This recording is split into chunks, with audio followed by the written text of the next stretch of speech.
Bismillahirrahmanirrahim. Syaratul imami kaunuhum musliman mukallafan huran zakaran Quraisyan adlan mujtahidan syuja'an zara'in wasam'in wa basarin wa nutqi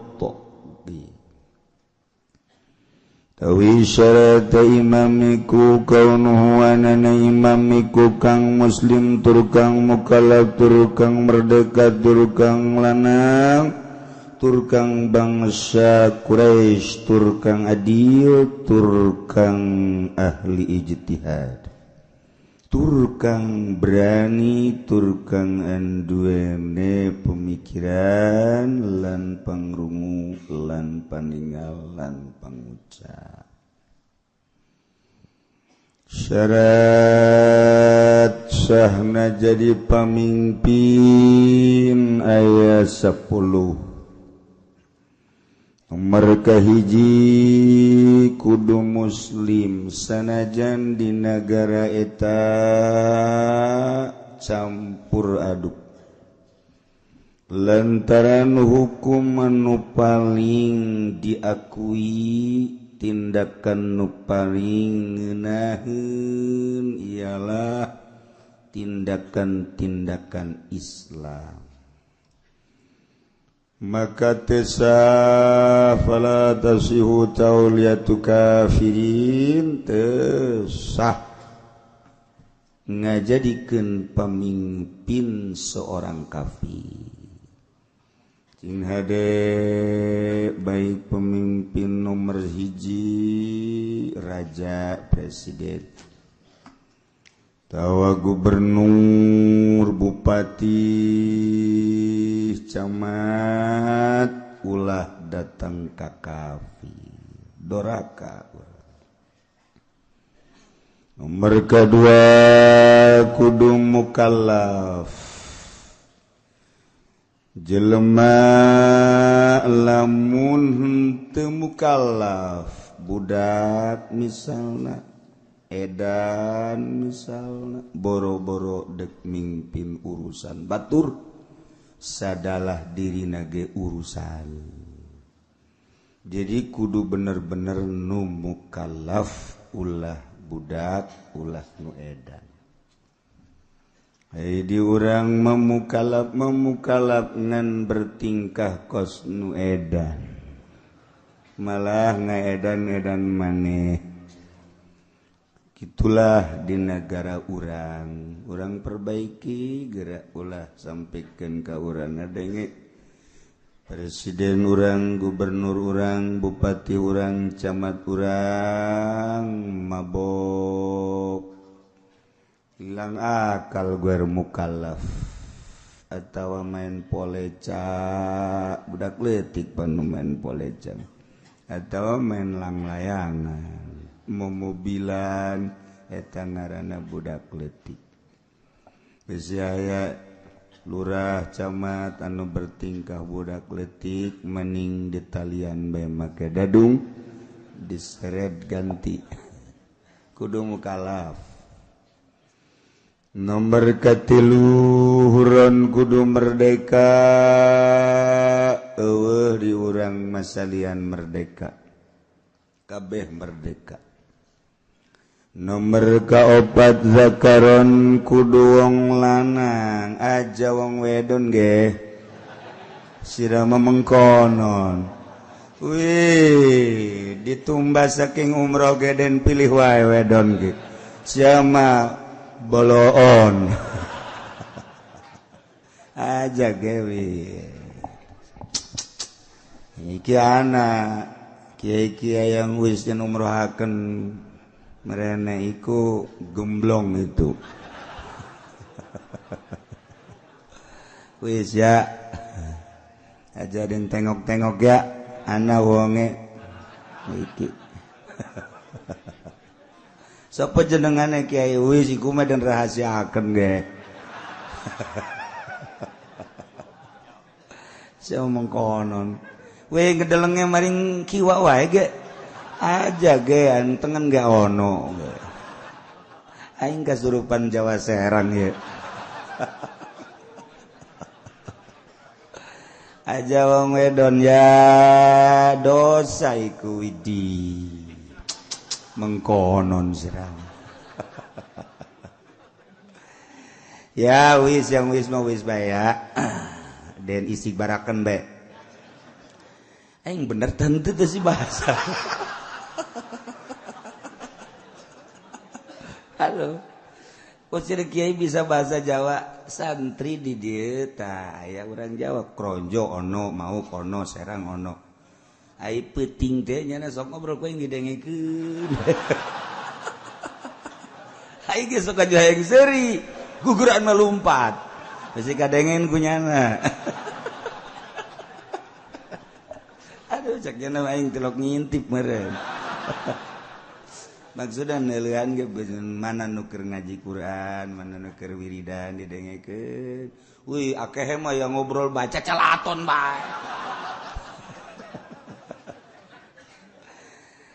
ya kudu lalaki jaloba keneh atuh lalaki teh liat taparrogo wa yatamakana min mukhalatatir rijal supaya leuwih laluasa campur gaulna sebab kegiatan teh aya nu di lapangan di kantor di majelis di pondok pesantren di masjid ketika aya kegiatan di masjid endi ki bupati we nipas kan ora etis iku masa ana bupati nipas wih ora enak itu kerungune widi aduh ieu tereh Jawa kadinya tah kadi tah deukeut tah nah lain krojo tah ieu tah ya putat ke belah ditu teh rajeg kasedek-sedek be Jawa nya Sunda urang rajeg mah bahasana Jawa kasedek Sunda itu tita tadi bae sia bahasa Sunda nah supaya leuwih laluasa kudu lalaki teu ngeunaheun kan urang sambutan awewe di masjid di majelis talim agama kurang kumaha ngatur maka ulah sekali-sekali milih presiden bu gubernur bupati camat kaum cewek jangan maka pala tasihu wilayatum ratin tesah wilayahna seorang wanita la yufliha qaumun wallau amrahum imratan sebab di negara teh ketika aya hiji awewe deuk nikah kabeneran eueuh walina kan walina hakim artina hakim teh sahibul wilayah aya walina embung ngawalian otomatis kan hakim kabeneran di urang mah urusan khusus aya ge di urang maka urusanana urusan teu khusus pertikahan masalah ge sarua bae eta ge dibere kewenangan untuk menikahkeun sah bae ketika KUA teu daekeun kan lurah bisa nikahkeun kan bupati bisa nikahkeun adegan bupati aing nikahkeun geus teu bisa kukumaha sahibul wilayah ngaranna ge. Nah wakaf ieu jalan kemudian aya masjid jalan dek di lebaran ka dieu masjid bea kabeh masyarakat kiai mana bae teu meunang ngaganggu masjid ngajual masjid lantaran masjid mah wakaf nu Allah tapi ketika aya unsur ke naon kitu ngaranna kemasyarakatan jang umum bupati mah bisa bae pindahkeun masjid dia ka anu eueuh masalah ta bupati mah ye nu mantep lamun bupati ngaji geus ngeunaheun dia saheotan nya artina eueuh di akhirat tuh masalah tah mah sebab naon diantepkeun ka dieu jalan ka dieu mengkol bahaya kudu diluruskeun mah pindah geus ka dieu masalah tuh walian ieu teh ayeuna lantaran anak zina walian hakim bupati bisa nikahkeun di sampingnya nage bisa nikah masalah tanggeuna nu kadua cak bupati tah Nah sakali deui teu fala tasihhu bahasana lain lalagan fala tasihhu ieu kakarak pikir ngomong ke urusan tasawuf leuwih bahaya geus lamun ngajadikeun milih pamimpin awewe siap tanggung jawab ke di akhirat. Ih ulalala wora duh cenah kamari di umroh ke nggak saya gantian deh kali itu duitnya. Assalamualaikum salam kita urut umroh kamari hampura tah ieu mah dek dibalikeun deui bae tapi dek dipenda deui kukula. Hei cak atut sia tah aing nu edan. Cak kiai teh urang duaan aredan kabehan yuk. Ulah pala tasihhu wilayah tumrat. Desa wilayah na awewe wilayah tu khunsan. Wandu banci teu sah sanajan jelas sifat kalalakianana teu sah lantaran loba urusan-urusan anu kudu diputuskeun ku pamimpin kudu ditangani ku pemimpin urusan-urusan keagama. Nomor kaopat zakaran nomor kalimana Quraisyan kudu golongan Quraisy sebab cek Kangjeng Nabi al-a'immatu min Quraisyin pamimpin kudu ti kaum Quraisy sebab kaum Quraisy boga kekuatan pemikiran jeung fisik anu luar biasa. Lamun ewe golongan Quraisy pain adima pamuntasibun ila kinana golongan Kinanah mun eueuh golongan Kinanah rajulun min waladi Ismail mun eueuh rajulun Jurhumiyun mun eueuh pokona mah kitu asal urang Arab bae mun eueuh pilihlah di kalangan urang nu kira-kira teger sebab pemimpin teh ngurusanana dalam negeri jeung luar negeri urusanana ketika urusan perpolitikan kalut nyana neuk diserang ku negara luar kudu siap sagala rupana pemikiranana fisikna bila perlu nyana jadi komandan perangna kan lamun kuru mah kuru nah ieu kan teu etis pamimpin kuru cek urang luar negeri emang eueuh deui nu lintuh di Indonesia ieu mah keur carita sih mah suka bisa serian heran pugu nang milih sia ieu keur carita nah engke-engke deui mah mun milih presiden nu teger nu gagah sebab urusanana lain sakadar urusan dalam negeri tetapi urusan luar negeri kuateun henteu otakna ketika kalut perpolitikan urang tingali Suriah urang tingali Yaman urang tingali Irak tingali itu negara-negara lain Turki kada naon gitu model Muammar Gaddafi nah eta teh kapan teger ai teger mah kajen gukum age ngeunaheun mah perang urangna ngeunaheun kana hatena sebab pamimpin urangna teger henteu perangna kanyahoan jalur politikna kan ngeunaheun kos anu tinju kelas internasional begitu naik kuru geus lah cak urang paehan bae TV ye kunaon geus malah menang kajen gukum age mending dibantingkeun ieu TV-na kunaon lawanna gulede aya nyana kuru jasa ieu mah teu kudu main tinju geus diudag-udag ge jadi udag-udag paeh teh heula ieu mah eta kan kos kitu da ieu pamimpin teh lain lalagan leuwih tibatan eta emang kumaha gitu mendak kudu bener-bener anu boga turunan Quraisy teh maksudna mah boga turunan adu mun cara kotok naon eta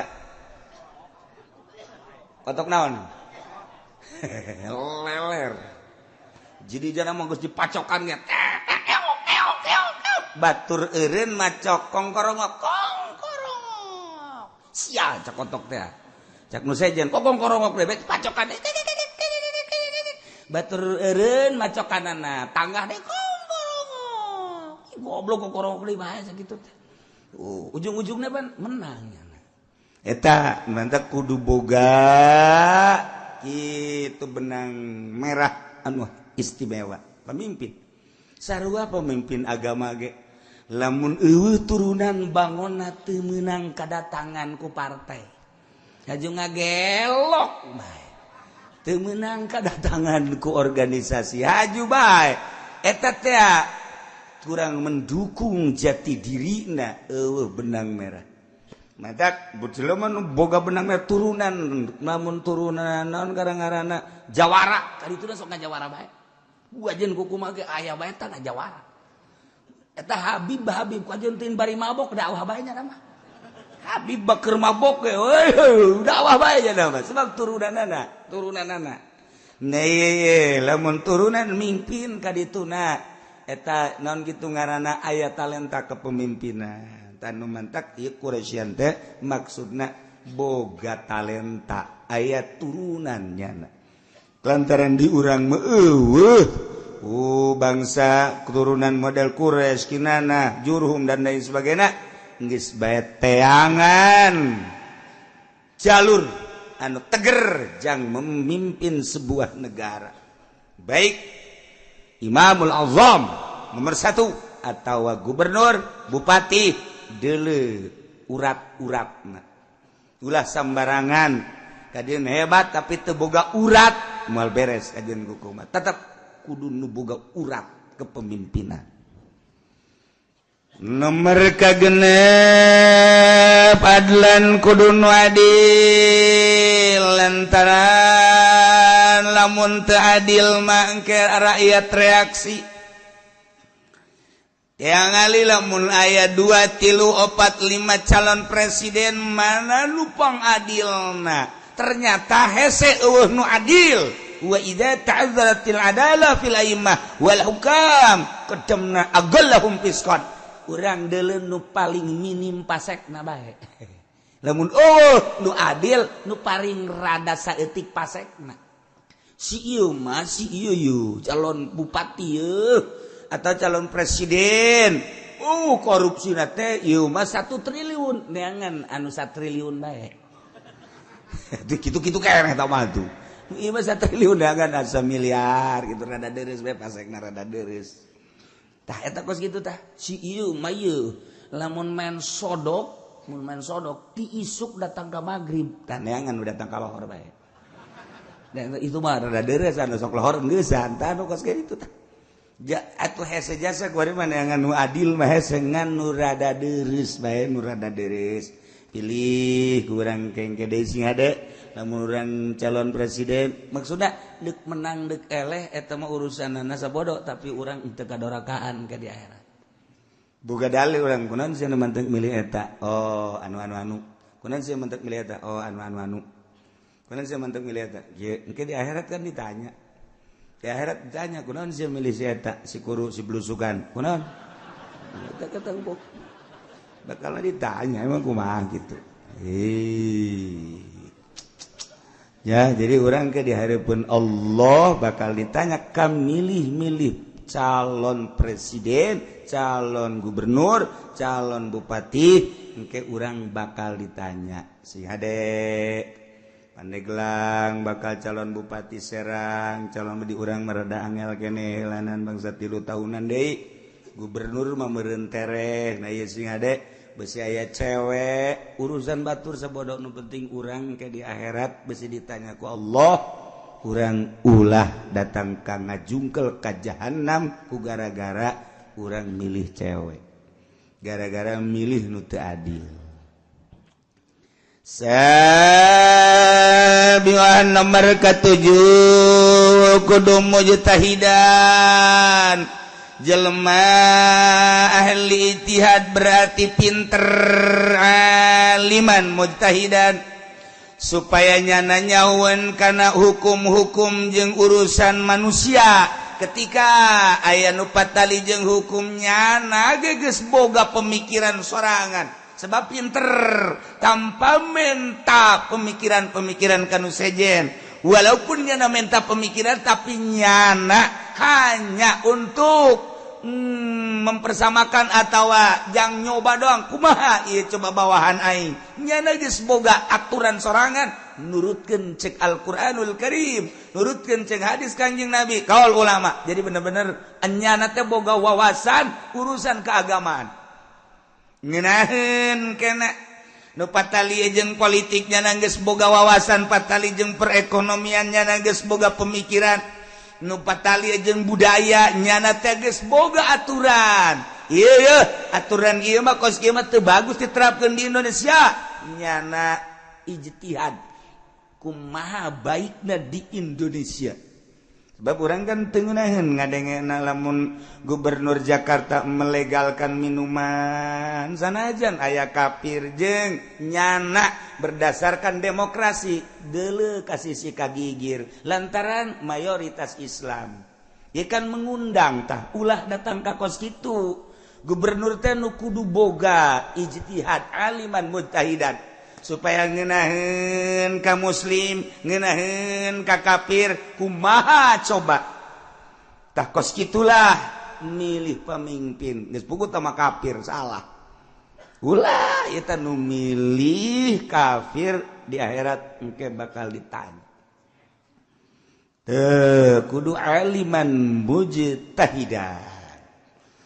Kemudian baheula di Banten, emang ku bahas sejarahna di Banten. Di Banten ke zaman Syekh Yusuf, eta teh Kesultanan Banten dikuasai kapan ku Cina. Nu mantak eta teh lambang-lambangna teh lambang Cina malulu lantaran nu mendominasi perekonomian jeung perpolitikan teh Cina baheula teh. Zaman sabada Maulana Hasanuddin, di zaman Maulana Hasanuddin dia Cina teh terlibat. Kemudian di zaman Syekh Maulana Yusuf putrana Cina sangat dominan perpolitikan jeung perekonomian. Mun urang maca sejarah Banten, ketika aya seorang Cina anu diikuti ku masyarakat lantaran brilian otakna tentang politik jeung perekonomianana, nyana dipilih ku masyarakat Banten supaya nyana memimpin Banten dengan syarat masuk Islam. Masuk Islam nyana. Mantap pernah dipimpin ku Cina, Banten teh gan asup Islam. Eta aya julukan Kiai Ngabehi Banten. Eta teh Kiai asup Islam, Cina asup Islam.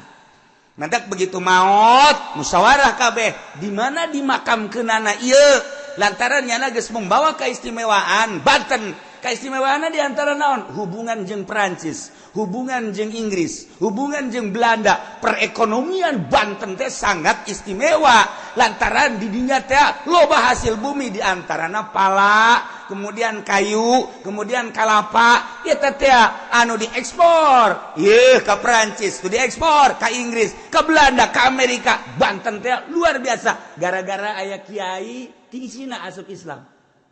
Atuh deuleu kadi itu deuleu atuh leluhur urang masyaallah mantap lamun aya Kiai Ngabehi eta teh kiai Cina asup Islam Banten zaman Syekh Yusuf mantap begitu maot jana sebab geus mengangkat Banten maka kiai tersebut di mana dimakomkeunana lantaran nyana keturunan Cina, apa dibawa ke Hong Kong, apakah di dieu ngan nyana nyieun kuburan khusus, apakah di Syekh Yusuf, apa di Syekh Maulana Hasanuddin. Ternyata musyawarah seluruh ulama penggede tetap nyana dimakomkeun di Kesultanan Banten.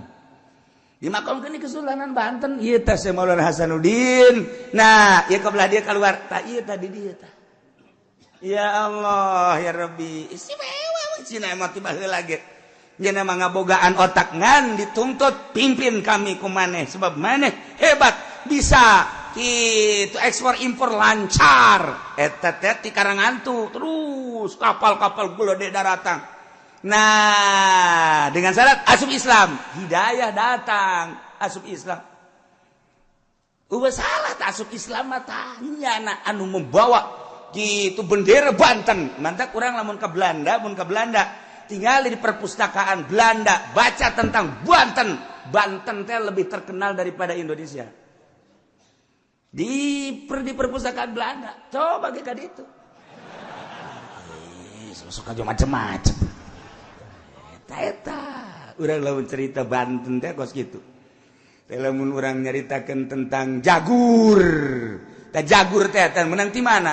Eta jagur teh jagur eta teh perkawinan Syekh Maulana Hasanuddin putra daripada Syekh Syarif Hidayatullah dihadiri ku salah satu wali sanga. Begitu dihadiri Raden Patah ge harita teh hadir. Begitu hadir, ieu naon ieu bingkisanana. Nah, ternyata wali sanga memberikan bingkisan papanganten jagur.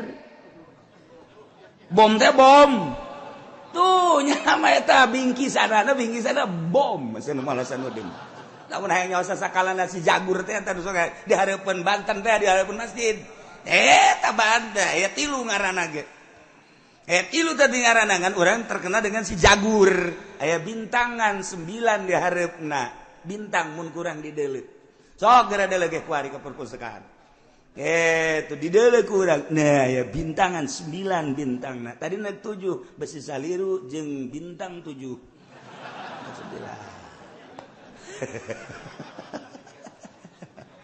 9. Eta teh bingkisan. Nah, kekuatan anak cuma 65 meter kekuatan bom eta. Jadi begitu di setel ku Syekh Maulana Hasanuddin di dia di Banten, kekuatannya cuma 65 meter. Jegur. Berdoa Syekh Maulana Hasanuddin, ya Allah, 65 meter mah deukeut teuing Gusti. Sanajan ieu pamere ti wali sanga, tapi tetep ieu hayang boga kaistimewaan sok kumaha kahayang kula. Lamun Gusti ngajabah ka kahayang kula, ieu deuk digunakeun pake perang. Tapi lamun Gusti teu ngajabah, maka ieu jagur deuk dibalikeun deui ka ditu. Gitu batur mah ngadoa teh pohara.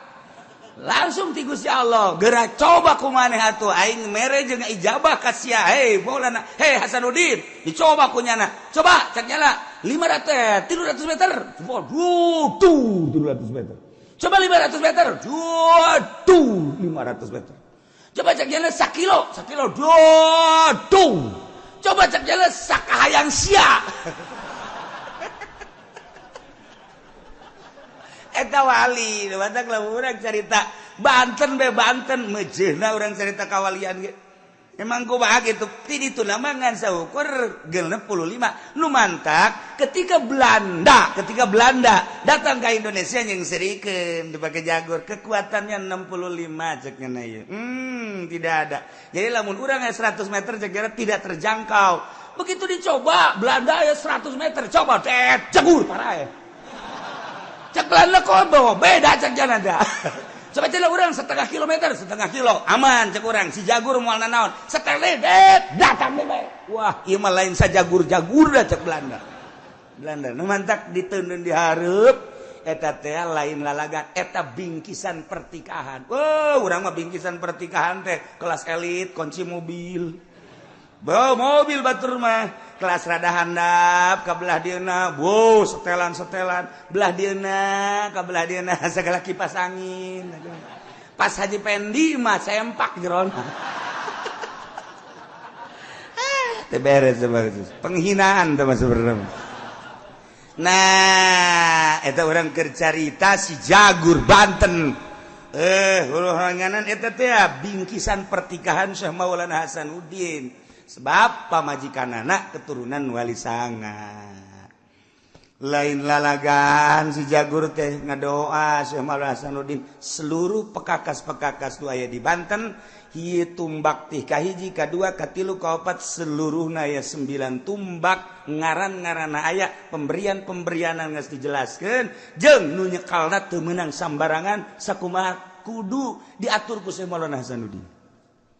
Ieu keur carita belah dia Syekh Maulana Yusuf eta Cina istimewa asup Islam. Itulah cerita tentang Keraton Banten ala kadar walaupun Cina akui kurang asal asup Islam. Banten modelna. Lain sakali tidinya terus ganti tilu katiluna Cina deui bae. Tetapi tetap asup Islam. Masalah sebenarnya mah. Janu diakui nama tetap bae otakna, adlanna. Jeung ngabogaan pemikiran-pemikiran jang ngabangun kesultanan. Ti harita terus datang ke belah dieu Banten encan bangkit deui kemari ye zaman Syekh Amar Khatib minantu daripada Syekh Asnawi. Di hari tapat datang ka kuari encan bangkit deui.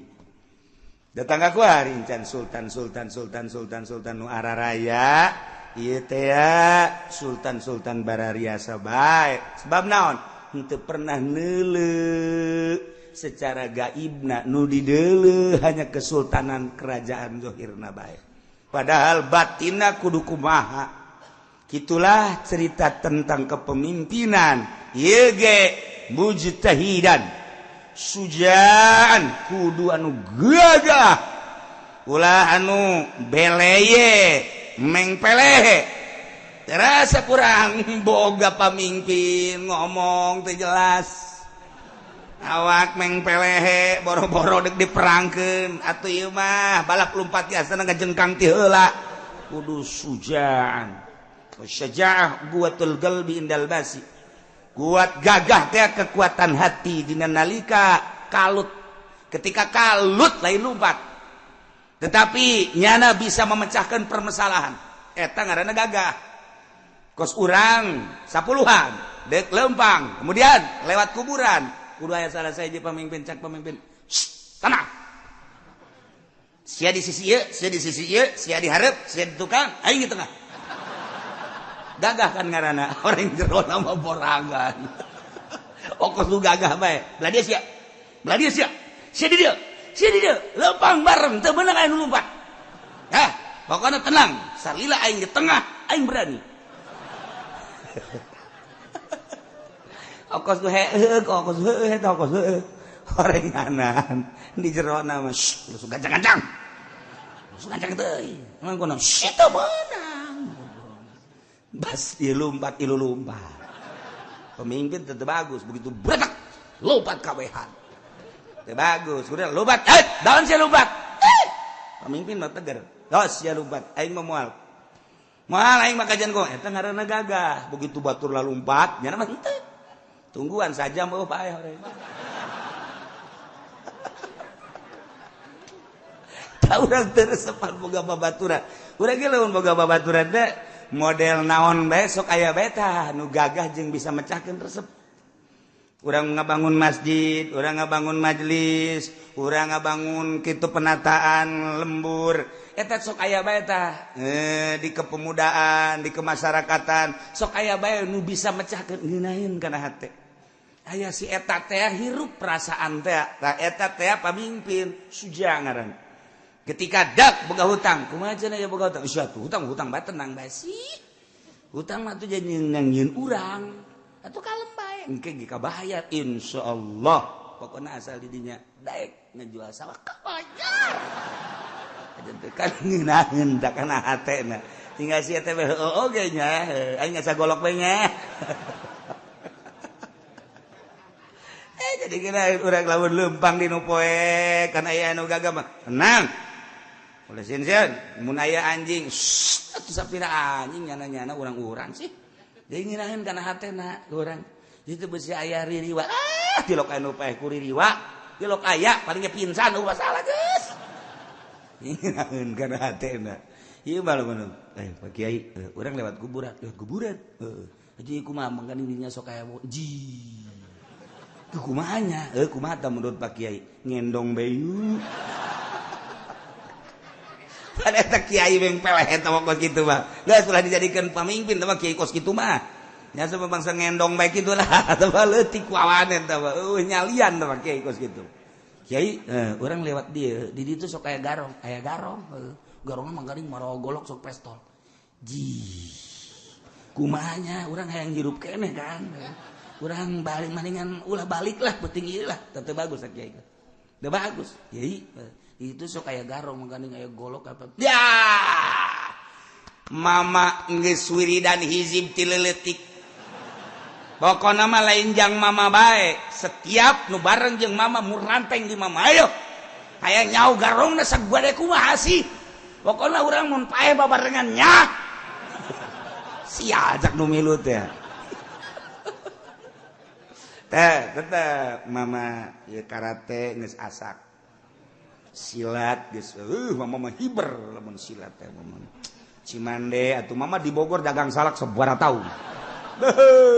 Ujianana. geus pokona mah tenang. Cikalong, mama di Cikalong lila. Jadi itu dagang es malah mama di Cikalong. Kalem pokona mah hayo geus berangkat. Jus wirid-wirida. Atuh ieu mama mah aya aturan wiridan zat. Heup, salasar bekem. Geus cenah moal bisa calangap. Eta geus salasar bekem. Kan siana ulah calangap, namun sia calangap itu ge nuturkeun calangap sia. Ya eta lamun aya anjing coba ge, mun aya anjing. Anjing wow, salasar bekem. Moal daek gagonggong anu ieu nan teu muka mah aya anjingna mah tuh terus bae.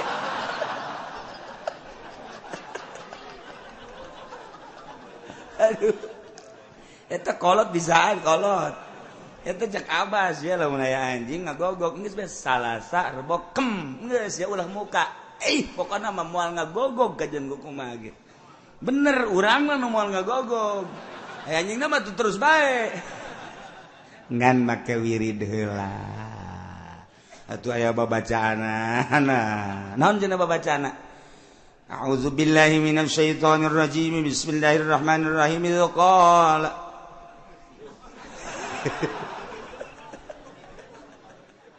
Inni ra'aitu 11 kawkaban wasyamsa wal qamara ra'aituhum li sajidin. Salasar bokem. Geus. Jadi resepkeun awewe ka urang. Nah, ieu kudu sujan, gagah. Dele sosok nu gagah engke. Resep urang boga pemimpin gagah, tampil prima perasaan. Hei.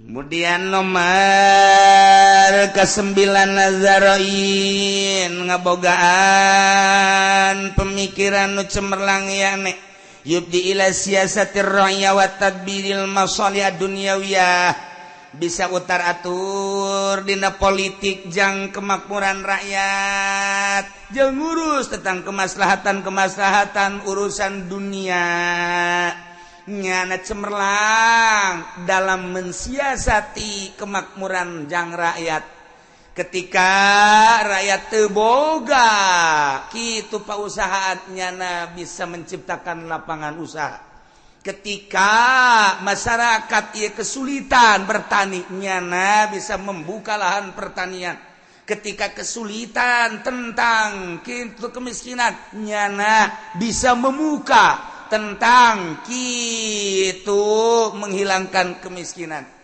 Ialah ngabogaan persiasatan nyana mensiasati kumaha bae carana supaya masyarakat ieu terangkat perpolitikan perekonomian perbudayaan.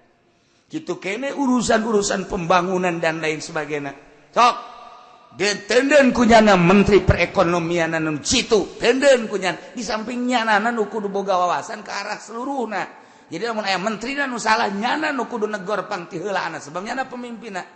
Menteri pertanianana nu kudu hebat, menteri perikananana kudu nu hebat, menteri perminyakan kudu nu hebat, nu bisa diajak kerja sama jeung nyana, nu dijual mah 100, nu dicokot 200. Kudu bisa kerja sama. Ih bener teu si aing ngomong eta. Nah kos kitulah negara. Jadi ngeunaheun negara teh maju.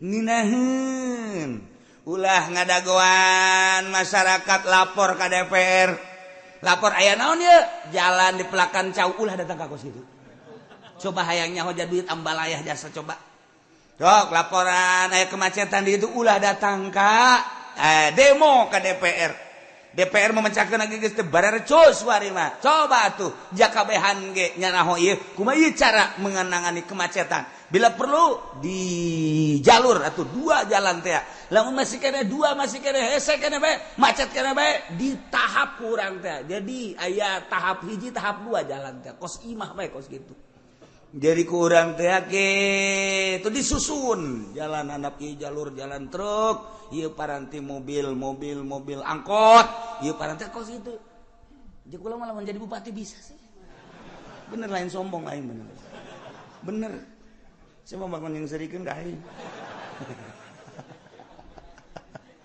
Lamun endek ngabeberes negara karasa ku masyarakat ge jaheuh ieu pamimpin urang. kajenting lo Bandung ngomong ge aya realisasi jahe okos WH teh kajenting diomongkan tapi nya nama kerja rapikan sanajan kesalahan jeung kakurangan loba tapi masyarakat dek ngomong naon jalan asal rusak hadean kantor anu lamun rusak hadean pendidikan anu teh gedungna hadean dek ngomong naon coba ayo dek ngomong naon sarean ngomong aja we jahe tungtungna kan masyarakat ge nya ngomong mah ngomong bae tapi berangkat coba ge tapi kan aya rasa sanajan kesalahan jeung kelemahan mah tuh loba mun dibongkar mah anu teh tapi kan masyarakat dinilai ayalah realisasina jalan-jalan bae mah baragus coba nu kuari dari kota dari kabupaten mau di kabupaten mah bisa melak cau jadi empang segala rupa duit dikamanakeun eta teh nu mantak urang ngomong kos kitu kan nang milih urang mun aya mah ku urang ditejekel ieu tarang heuy sia nang milih aing goblok dikira digawena sia itu kitu kan ku urang ieu atuh aing tanggung jawab jeung negara aing lain negara sia emang negara sia ieu cek aing kitu mah coba pimpin ku sia ka dieu keun emang aing hayang cek nya aing teh hayang meureun aing asal lebih berat tibatan sia ke. Ieu bakal carita urang kan lamun meluapkan nurani urang kabeh kari itu kan. Cuman terpendam bae. Boro-boro urang sebagai rakyat teu nyahona naon di tubuh birokrasi pemerintah ge ngaromong kieu amat sih. Perbandingkeun nyana jeung si anu, kok kieu amat. Ngan nyana teu ngomong bae sieun bisi diturunkeun jabatanana. Dasar ondok kabehan makana urang makan keur ngaji milih pamimpinna engke nu rapih gecek kula mangke tahun hareup lamun deuk milih bupati deuleu ke calon aya sabaraha hiji bupatina nu bener-bener boga wawasan mun eueuh ulah aya bupatian geus daripada acak-acakan mendingan deuleu engke kieu bae tuh cenah kiai kuari mah kiai bae coba ayeuna deuk nyalonkeun sa tah lamun kitu aing boga calon Haji Pendi asana negara acak-acakan kabeh titah daragang karung kabeh penasehatna Ki Pudoli sarwana atuh henteu pan aing anu nitahna tetep geus ulah kitu tetep urang jadi Megawatina kitu negara teh kos lalagan tungtung negara si eta jadi presiden nu ngatur si itu kumaha lalakona ieu negara urang bisa jadi kos kieu ya iyalah negara urang negara cemen tungtung nama gara-gara naon ieu tazaroin coba nu ngabogaan pemikiran nu brilian sehingga bisa mengatur siasatir rakyat wa tadbiril masalih dunyawiyah sehingga ngeunaheun karasana ku rakyat aya panyalindungan. Kemudian nomor ke-10 nusa dijadikeun pemimpin teh zasamin wa basarin wa nutkin ngabogaan dedengian anu sampurna mun presiden torek engke hese usulna tuh sebab nu torek boro-boro ngomong heuai pajar nanya nu torek bakal itu ya urang berhadapan di torek urang heuai tas di ditu cenah heuy pugu aing heuai eta ulah datang ka kos kitu tah nah ieu kudu nu ngabogaan dedengean sampurna sebab naon nyana ngadengekeun mun RI1 mendengarkan jeritan rakyat se-Indonesia sebanyak rakyat Indonesia. Kuari sabaraha 250 juta lah kertaro eta kadenge kabeh ceritan di provinsi anu kabupaten anu nyana ngadenge geus jana ngutus sebagai itu tangani dan lain sebagainya kudu boga dedengian ieu mah bangun kos dutu boga dedengian teh kitu kos bangun nyurudug bae kumaha nyana bae ulah kitu pemimpin mah basor boga dedeulean sebab kadeuleu kemajuan kemunduran nanti ketika Gus Dur diragukan karena buta Terus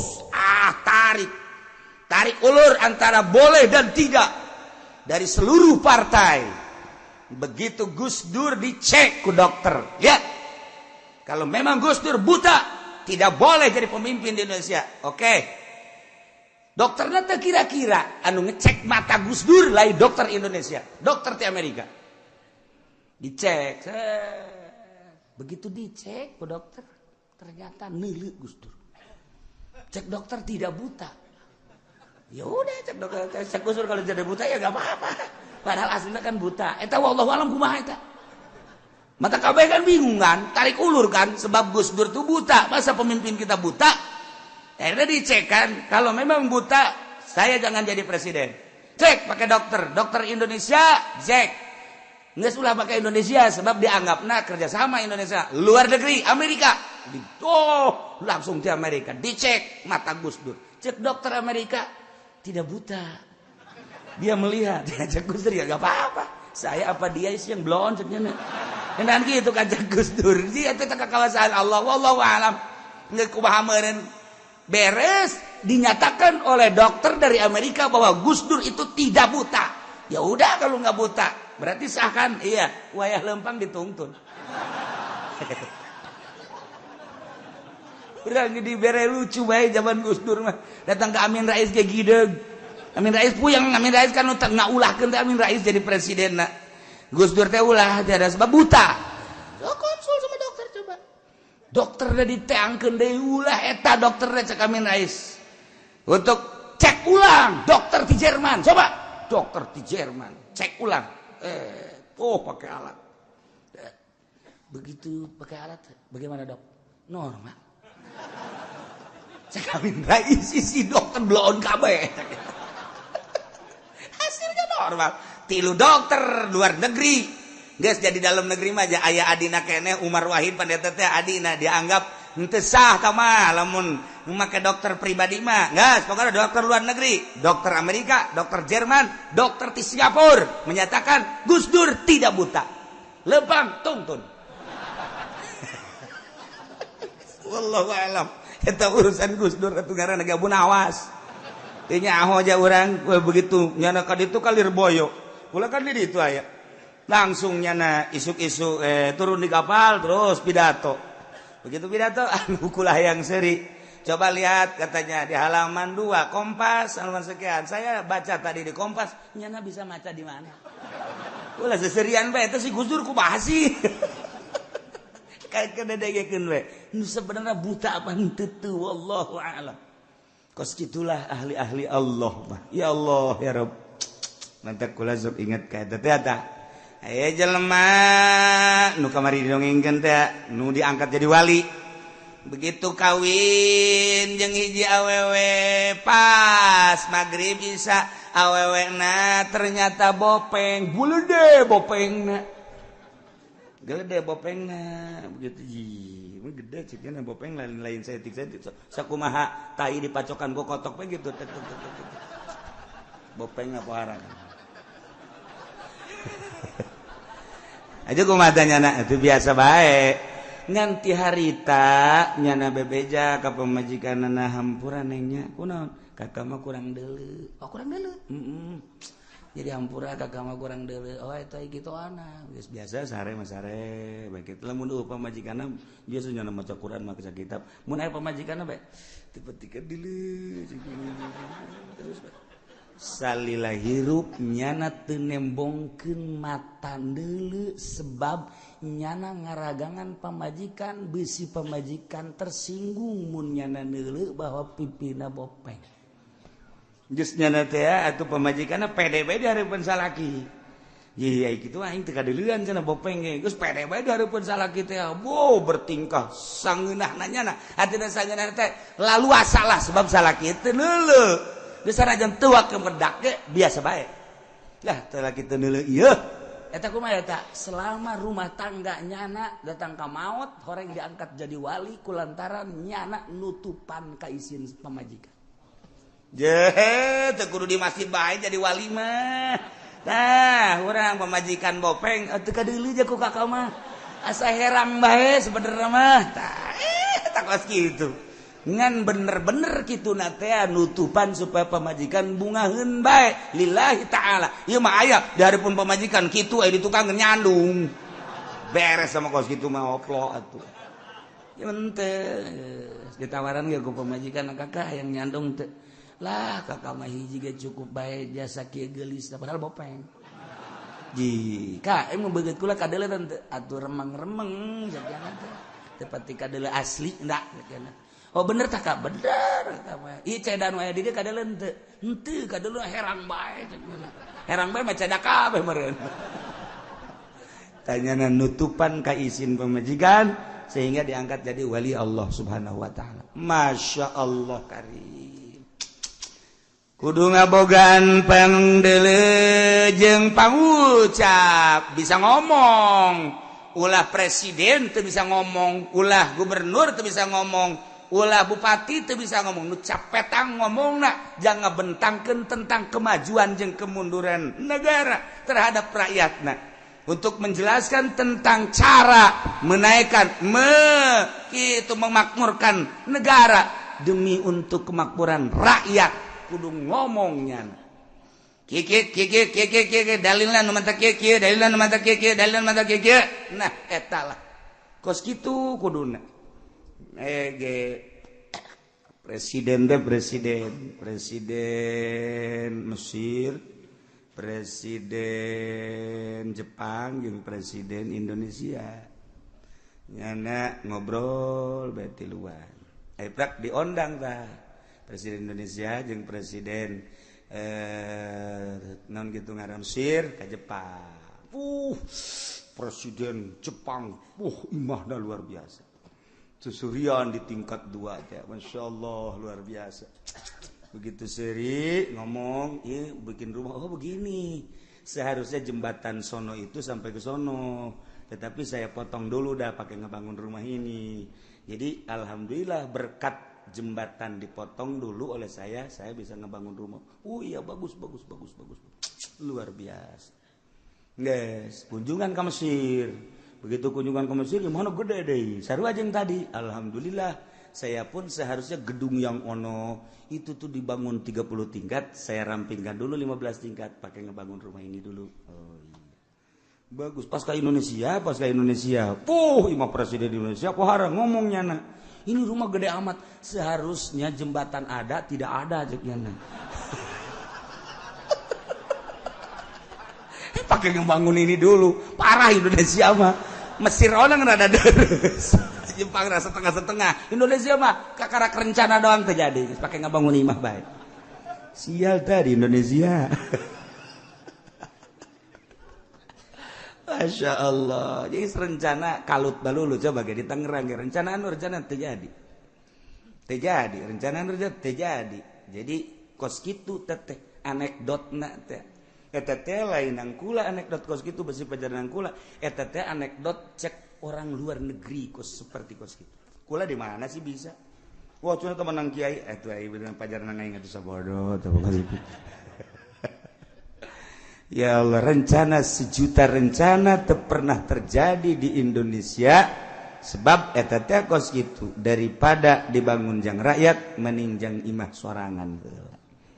Masya Allah, nayma orang makar ngaji syarat seorang imam, seorang pemimpin perlu dikajahukeun 10 balikan deui sebab di urang bakal aya pilkades, bakal aya pilkada, bakal pilgub, bakal pilpres, ulah sampaikan ka urang di sidang di hareupeun Allah. Kurang ngajungkel ke jahanam gara-gara salah milih.